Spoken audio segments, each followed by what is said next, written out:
Am I the a-hole for telling my wife not to come to my ex-wife's funeral because my daughter doesn't want her there? My ex-wife died a couple of days ago. We shared a daughter, 14, together. Our divorce was not on the best of terms. We were both at fault. Nobody cheated, but we weren't the best spouses to each other. For a long time, we both tried to put our daughter first. But after I remarried, things did change. My ex alienated our daughter against my wife. I did what I could to stop it, and I made sure I tried to counteract what my ex was doing. I did fight my ex in court over it, but my ex did successfully alienate our daughter against my wife. This was 4 years ago. My wife was pregnant at the time, so it was stressful when we realized what was happening, and my wife and daughter do not have a close or healthy relationship. My daughter shuts my wife out because of what her mom has said. She has at times been rude to my wife, and I have stepped in to tell her she cannot be like that. I told her I can't make her love or be close to my wife, but she must be respectful. The rudeness was never a big problem, but the rejection of a relationship has remained consistent.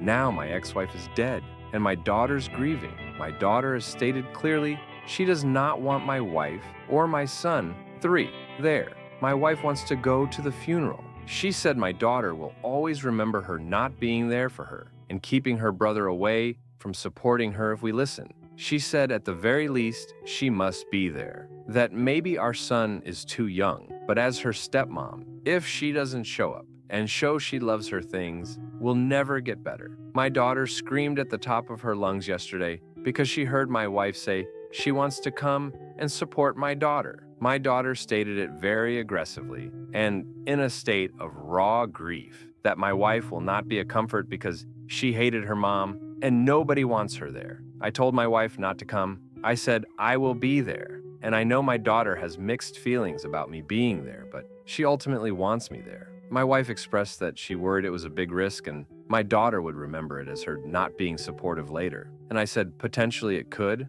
but it could also show my daughter that she's willing to respect her boundaries, that she's not trying to take her mom's place. I told my wife it will be more difficult now because my daughter's mom is dead, and it can be hard to see the flaws in people's actions when we lose them too soon, and I feel deep down that if she shows up, my daughter will turn against her more. My daughter sought the advice of the family therapist we have visited over the years, and the therapist agreed with me. But my wife was upset. She told me she wanted my support and that she felt like I was encouraging her to not be a good stepmom. Am I the a-hole?